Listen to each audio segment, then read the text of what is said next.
ni Javier Ibarreche. Gracias a todo el mundo por estar aquí el día de hoy. Estoy muy entusiasmado de entrevistar en breve aquí a Paul Thomas Anderson. Me imagino están entusiasmados ustedes también de ver esta charla. Gracias por acompañarnos. Nada más un pequeño aviso parroquial antes de comenzar. Pueden grabar perfectamente, tomar fotos, lo que ustedes quieran para levantar contenido. Solo no se queden con el teléfono arriba todo el tiempo para no tapar a quienes tienen atrás. Esto se va a transmitir en las redes de Warner, va a quedar la transmisión en vivo para que también puedan sacar de ahí material si lo necesitan. Por lo demás, disfruten. Aquí tenemos preguntas muy interesantes que hacerle a este legendario director y voy a switchar ahora sí a inglés para presentarlo, para que empecemos con esto. Good afternoon, everyone, and welcome. Today, we are joined by 90 students from colleges around Mexico and 10 Latin American content creators for a special Q&A with one of the most complex and visionary filmmakers of our time, Paul Thomas Anderson. Yes.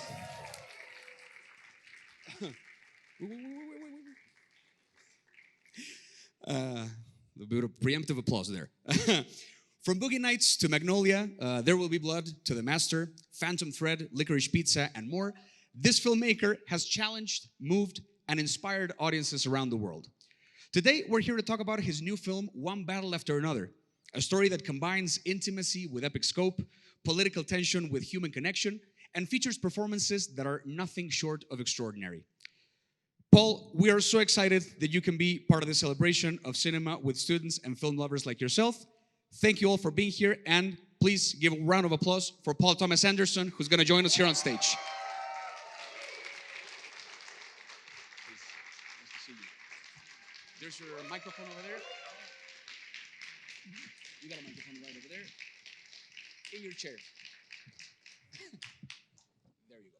All right. I'm really excited to be here to talk to you, especially to talk about this film that has had a huge, amazing response all over the world. How are you feeling about that? I mean, my head's exploding. It's like I'm walking on air. And people's reactions is overwhelming. It's like really makes my heart sing. I love it. Well, I wanted to start with a question for you. One Battle After Another is a project that you developed over 20 years. Since you started with the first idea of this movie. Right. How did your perspective on the story evolve across those 2 decades? And what finally told you it was the right time to make it? Oh, gosh. Well, yeah. I mean, it's important to when you say you've been writing something for 20 years, you know, that gives a terrible impression that you like are chained to your desk and does the calendar, you know, is like flipping by. Yeah. And so sure, it's a long time, but it's really not like that at all. You know, to have written pieces of something back in like 2000. I remember 1999 or 2000 writing something that was the impetus was you don't really know what you want to write, but you have a kind of visions of doing a car chase in the desert or the kind of things that happen in westerns, you know. And so that kind of is a start, and that's enough of a start. You kind of maybe you have some characters you don't quite know where they're going to go, and then if it doesn't really speak to you, it doesn't really kind of grab you, then you're kind of on to something else. And so I had pieces of this thing that just kept speaking to me over the years, and it would come back to it like an old friend. You kind of go on vacation with it and sit and see where it is. And then at a certain point, I started bringing in Thomas Pynchon's fantastic book, Vineland. And that was a great support system to take the center of that story is a ex-revolutionary in the woods with his daughter, right, and the past coming back to haunt him, a mother figure who's left. That was very, very strong shape to use and then factor in all these other things. So the second part of your question, this idea like who are we the same people? Are you the same person you were 20 years ago? Probably not. Probably not, Yeah. but probably not. You know, it's this crazy thing. I don't feel the same. I have a totally different life than I did 20 years ago before I had kids, but we all still feel like we're the same person, you know. Right. But we have changed, you know. And following up on this theme of process and the inspiration of making this film, here's a question from Matías Ripstein from Tec de Monterrey, Ciudad de México. He asks, which film did you study while making One Battle After Another? Okay, that's a great, I love those questions. I talk about this kind of stuff all day long. You know, one of the films that I went to there's a few different versions of it, but the one with Charles Laughton and Frederick March is Les Miserables. And the reason why I went to that film is because it has this terrific, you guys have all seen the film, right? Has everybody seen it? So you know it has this fantastic first act where all of this stuff happens, this crazy, crazy first act, and you jump ahead in time, and then you're dealing with, you think you are free, you think you have this new life, but consequences are chasing you, and they're arriving at your door, and you can't outrun your past.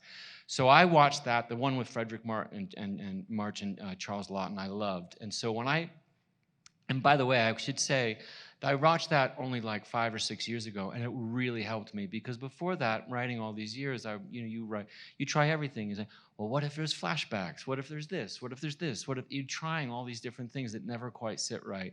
And I remember seeing that film and feeling like, that's what we should do. That's a linear way to do it. And then you kind of have the emphasis, at least in our story, it gives you an emphasis on the child 16 years later.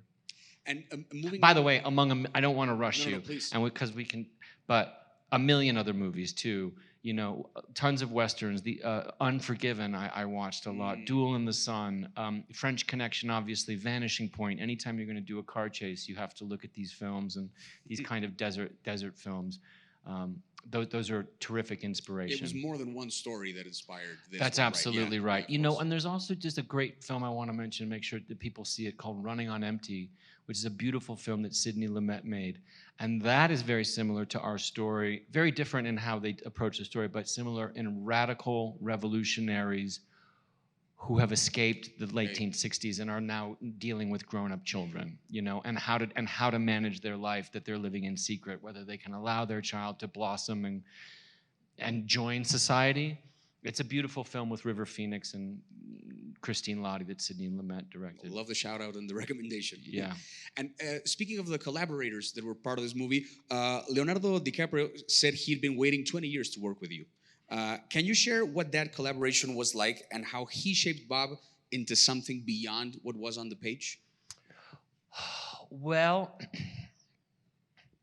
you know, I mean, Leo works like most great actors do, which is you have something on the page that maybe is good, but they're going to take it and they're going to make it great. And some of that happens in conversations, you know. Leo and I think a lot of our conversations were really about the story and the direction that the story takes, because the traditional path that a story like this might take is a father is there to rescue his daughter. So if you take the traditional route, inevitably that father is going to have to shoot somebody else to save the daughter, right? That's how this stuff's supposed to go. But Leo was so strong in forming a character that really was going to be incapable of shooting somebody properly, right? That we have to follow that. We have to kind of address that each step of the way. Say, well, what is realistically, what is plausibly, what could Bob take care of? He can't get out of the starting gate. He can't remember the password. He can't just suddenly remember the password, right? That's not going to happen, right? So you have to you talk through all of the things, and you have to ground it. As much as the movie is wild and crazy, you have to asking yourself these very honest questions in a dialogue back and forth, I think, between what could I really do? What could I accomplish? I'm not going to save the day. I'm not going to be able to suddenly remember the password. You know, these kinds of questions you're constantly asking yourselves, and you try to ask as many as you can in the script stage, but then they all arise when you're in a three-dimensional space and you're really looking at the space and what's happening. You're just constantly asking yourself questions. And he knew what questions to ask. Like absolutely, Leo's the best question asker in the business, because he's always got a lot of them, and then until he doesn't, and then he has an incredible process of asking a billion questions, and then at a certain point they all kind of go away, and you just see him. He's like soaring. It's a very strange thing to witness, and that's probably why he's such a big star. Of course. And now moving into visuals, we have a question from Héctor Noé Nieto Garcia from VM Coyoacán. He asks, in your visual style, there's a clear attention to detail. How do you decide the aesthetic and atmosphere of each film? Well, I mean, I think try very hard not to overwhelm it with a visual style. And I guess what I mean by that is sometimes it's okay to not be gourmet in your photography. You're there to tell a story. You don't want it to look ugly. It's a movie. It has to be exciting. You want all of those things. You're looking for visual energy but to not be scared of making something ugly.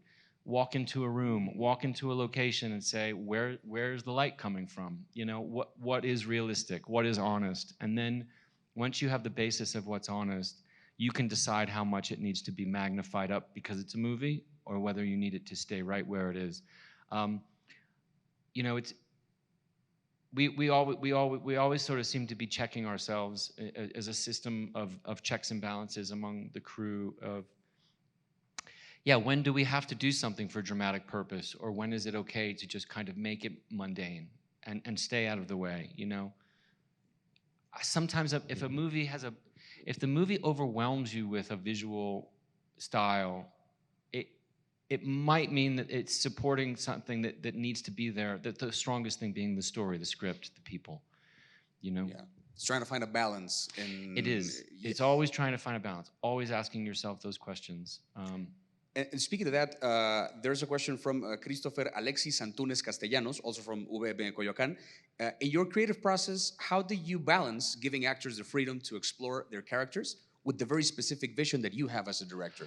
Okay, well, I'll tell you how you do that. At least our approach to it is we try to do a tremendous amount of preparation with location scouts, using the phone, finding locations. The more you can find locations where you can be there for a few days and you can, you know, it's important to walk in with a plan, obviously. But it's equally as important to be flexible in that plan, you know, because I don't think if you're an actor in a scene and you show up to work one day, I tell you where to stand and I tell you to go over here and I tell you to go over there, that you're going to feel very you know, you're not going to feel part of the process. Right. It's always important to walk in having a plan that you're prepared to throw out the window if the actors find something in the space. So in our very prolonged location scouts, we have a basic idea of how something might go. And usually I can guess pretty good. And sometimes there are scenes that it doesn't, if it's a small scene that just needs to get you from here to there, you do need something that you want to you tell everybody. And that's okay. But you have to walk in open to everything and be ready to see something new. So when we location scout, we do have a plan, but we also know, you know, in other words, you might be ready to shoot here, but you also have to be ready to turn around and shoot this way. Right. And so that, in a practical sense, means something like, well, where are you going to park the trucks? Where are you going to put the lights? Where are you going to put everything? Are you taking any lights? How can we be small so we can be flexible? So it's all in the preparation. You know, it's very hard to be flexible if you have 100 people standing around and trucks that are parked everywhere. The more you can kind of narrow things down and have flexibility, the more agile you can be.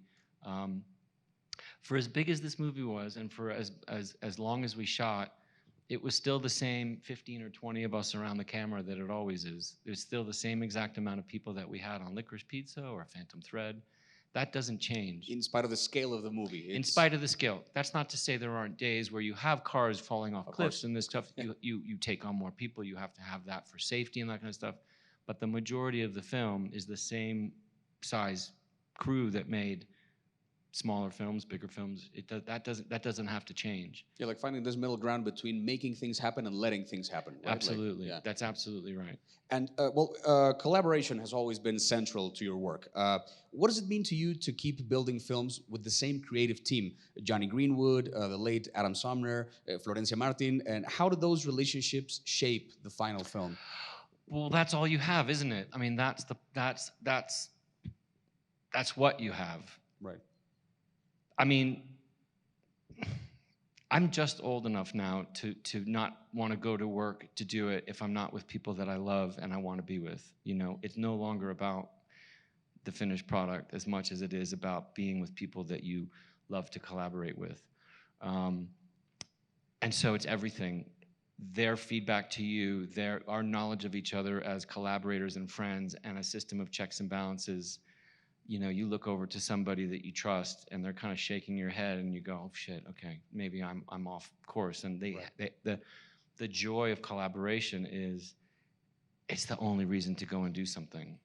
So I hope that answers your question, because within the details of it, you hope to form a collaboration that has no beginning, no middle, and no end. It's always in process, you know. And the same thing with the actors as well, you know.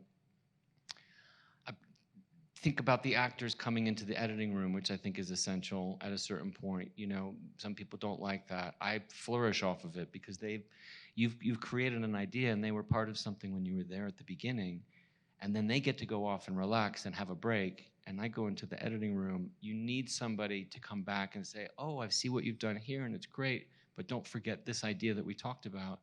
It's so helpful to keep your collaborators close and keep encouraging. You know, it's the essence of the entire thing. Right, to have them involved in as much of the process as you can. Absolutely. You can't make a film alone. I mean, and what would be the point? Right. That would be sucking all of the fun out of it. Right. And well, we know that One Battle After Another was filmed in a very specific format. And we have a question from Natalia Altamira Bocanegra from UVM Coyoacán on this very subject. She says, you chose to shoot the film on 35 millimeter using VistaVision cameras and also release it in IMAX. What inspired you to choose these unique formats, and in which parts of the film did you feel they truly enhanced the visual experience? Well, I knew we had a film that had tremendous propulsion and kind of a very large scale, and that playing it in IMAX screens would be very exciting for an audience. Obviously, they're tremendously successful. People love to go see those films. So finding a format that could blow up nicely in a very technical way, that was a large format, whatever you'd call it. Which also like kind of moves you to go to the theater, right? Yeah, hopefully it encourages people to get to the theater, but it can be a selling point, sure. But once you're inside a theater and you see what it looks like, you go, well, that was worth it. You know, it's a more expensive ticket. It better be worth it, and it is worth it. But the VistaVision was a good format for us because we had used it back in 2019. We made a Tom York film called Anima. It was a short film, and we used it, and it was so successful. We really felt comfortable saying, I think we could make a film with this. And we got very good at it by the end, you know, and we had our regular old-fashioned 35 millimeter camera, and we still shot some of the things with that, but all in all, we used about 75% of the film is in VistaVision, which is nice because it can blow up great to IMAX. It can also go down nicely to regular 35 or 70 mil print. So it's a very versatile format for us to use. Yeah, we embraced it and loved it. And I think it shows, you know, yeah. I love that versatility is like a common theme along the process, like versatility of letting things happen with the team, versatility of like the format. It's very much like a process of adapting, right? Yeah, that's right. That's right. You know, I guess you have to know what to fight for. You know, sometimes there are things you're kind of asking for, which I don't know. Maybe it's a little bit ridiculous. Like, for instance, we shot so many locations on this film, and generally, you know, if you can find a location, let's say you're shooting in California, one of the reasons the movie started in Southern California is that there's a tremendous amount of variety in Southern California. Yeah. You can have the beach, you can have the snow, and that's why the movies went there, right? But a lot of it's been shot, so we really tried to lean into, look, we need redwoods, we're going to go up to the redwoods. We need desert, we need these rolling hills, we need the Mexican border. We have to go to the border. We're not going to recreate that. We have to go to these places, and hopefully, the impracticality of that hopefully gives you a sense of the journey and scale of the film. So that was something that we all kind of leaned into and got on board with that you normally wouldn't. So we were as a team intractable in that, saying, no, let's commit to this. But even within that, we didn't know sometimes what we were looking for, and there's a great openness in that. Yeah. And I want to move now towards the themes and the storytelling of the movie. I think in your films, we often see characters caught in a transitional moment of American history. And relationships, we see relationships that both sustain and wound, and human connection amid chaos. One Battle After Another, I think, carries these themes too, yet it feels unlike anything you've made before. How do you revisit familiar questions while still giving us new answers? Huh. Well, that makes me sound smarter than I really am, I think. Because, every time I think it's human nature to think down, it's kind of like my kids look at what I wear and they're like, you wear the same thing every day. And I say, well, hang on, this is a different shade of a blue shirt. And they say, no, but we're creatures of habit generally.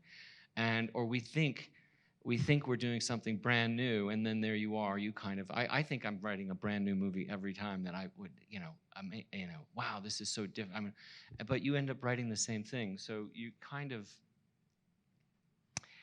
and that's okay. You can't run away from that. You can't suddenly start to try to sound like another band if you sound like yourself, But to the question about transitions, I suppose it's true, and maybe that is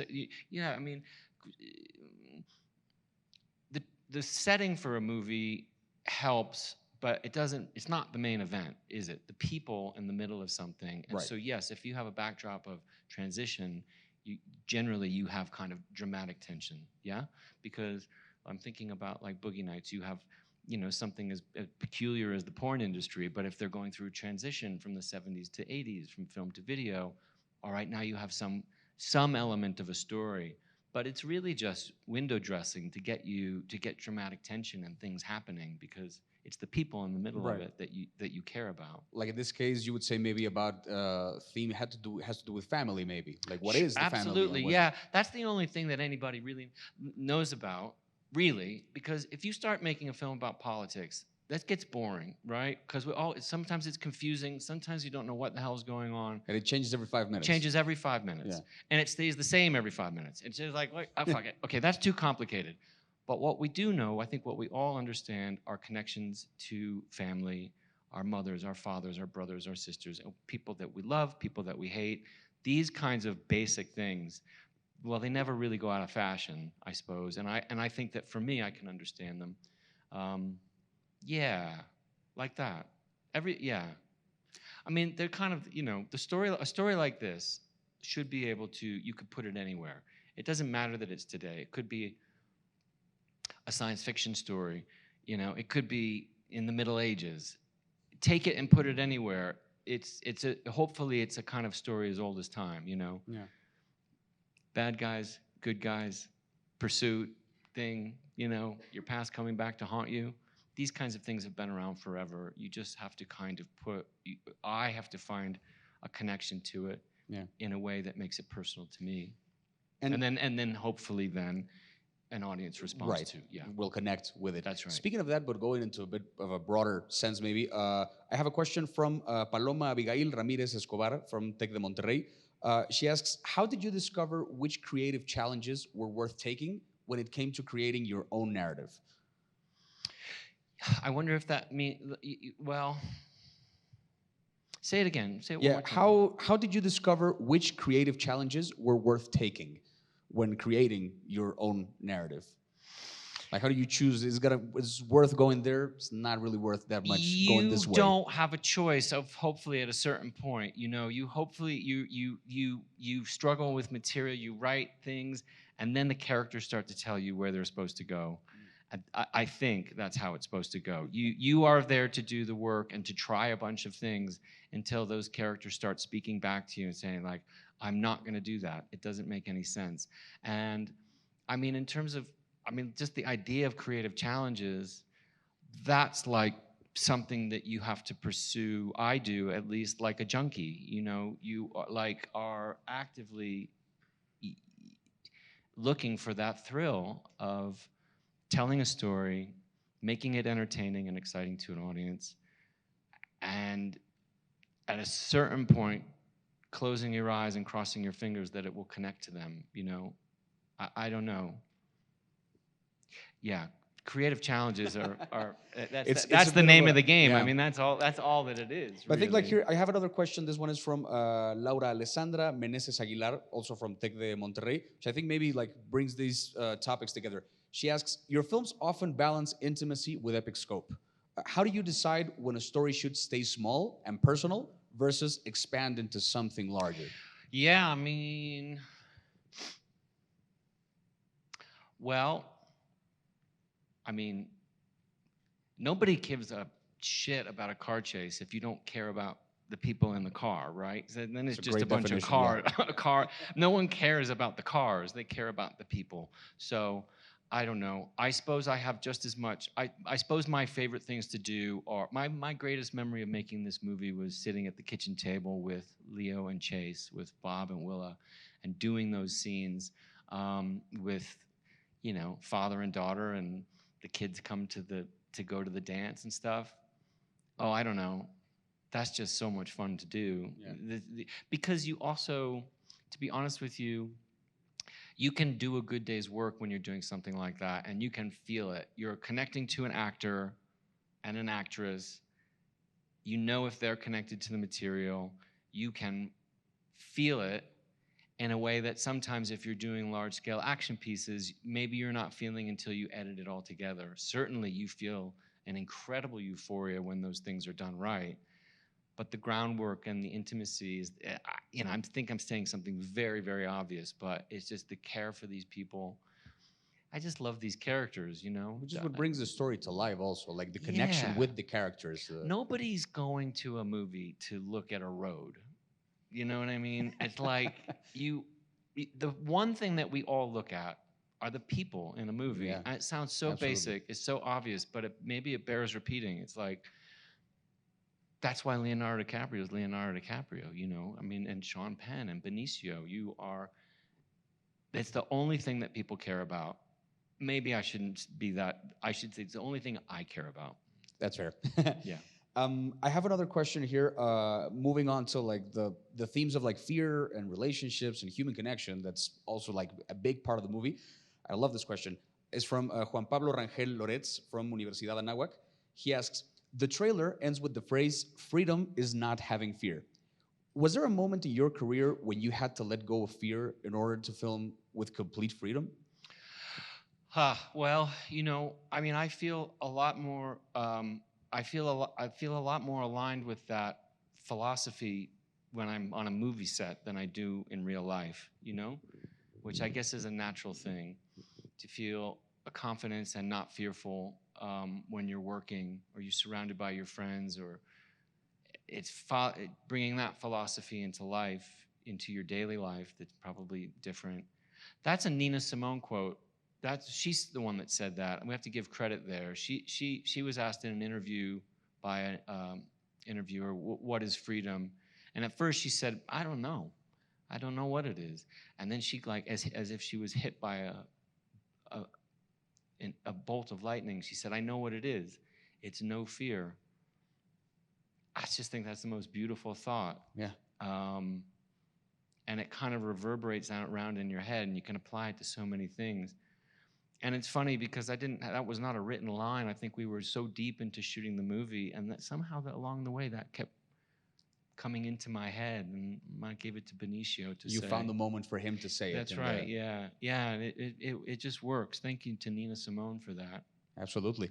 And very quickly, before we wrap things up, I mean, this is so short. This is going so well. It is. I'm only following your instructions here, but well, but I mean, shit. I came a long way to Mexico City.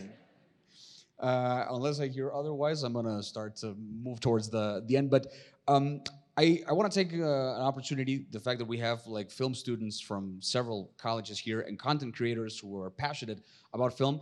I wanted to ask you, just to wrap things up, if you could give one piece of advice to all the film students, not only present with us right now, but in Latin America, maybe watching this right now, who want to tell stories that last, stories that, like this one, live in your mind for decades, what advice would you give them? Oh my gosh. Well, no pressure. No, I know, but Robert Altman always said, don't take advice from anybody, and that was his advice was, don't take advice, which is a pretty good line, but it's also not very helpful either. It's very like, and I don't, nobody likes free advice, right? Because everybody's got advice, right? So that's it. Maybe he was onto something and saying like, everybody is an expert, but nobody's an expert. I mean, that's what I learned. I used to think like, wow, you know, when I finally make it in Hollywood, I'll get there and I'll have all the stuff that you need to make a movie. Let me tell you, I've been there. There's no new shit. It's all that. There's nothing waiting for you on the other side of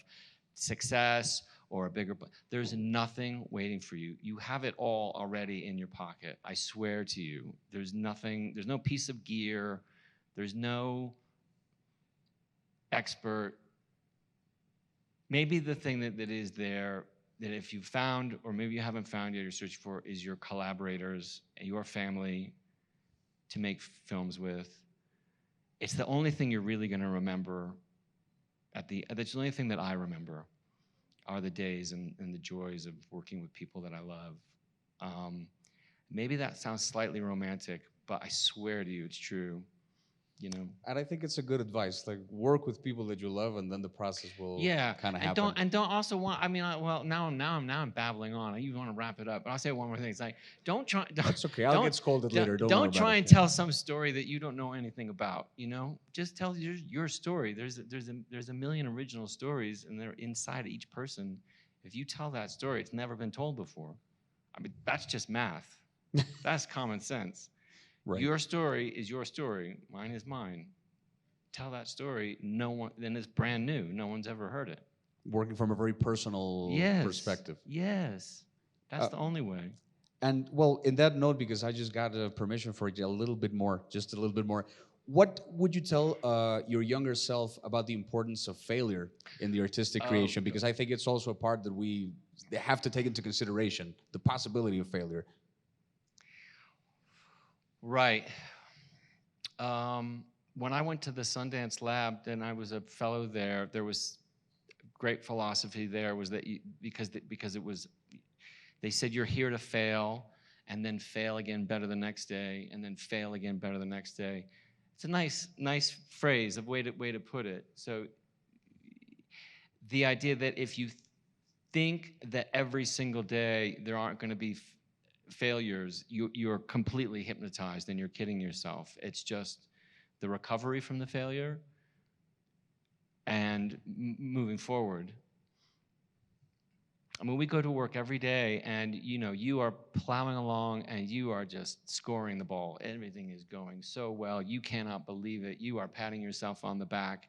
You think you are the greatest team to do this. And let me tell you, something happens inevitably by lunch and you're failing. You're falling all over yourselves. You kind of, and that's the beautiful nature of it, which is kind of fun to conquer. It's like, and then you get back and you try to recover.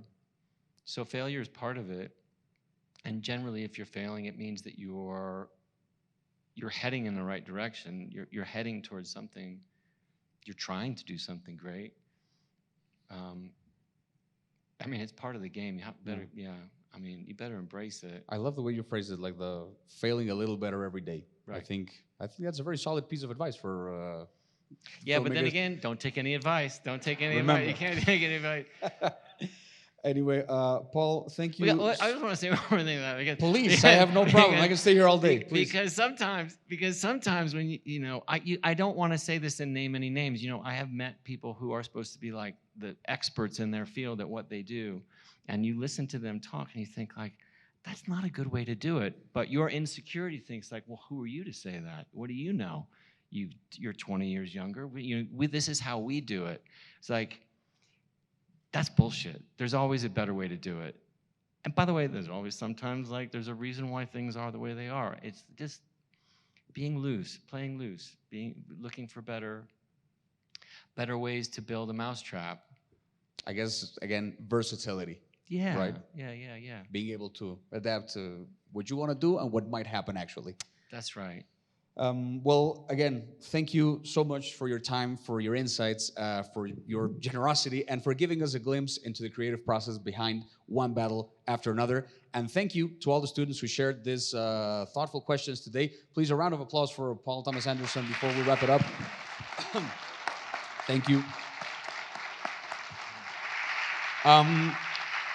Before we go, just a reminder that One Battle After Another will open in theaters across Mexico on September 25th. Don't miss the chance to experience it on the biggest screen possible, as it was meant to be seen. Once again, thank you, Paul. Thank you to Warner Bros. Mexico, Pictures Mexico, and thank you all for being part of this unforgettable Q&A masterclass. This Thank you, beautiful guys. moment. Thank you. With this director. Thank you. Con Gaby Cam y Javier Ibarreche.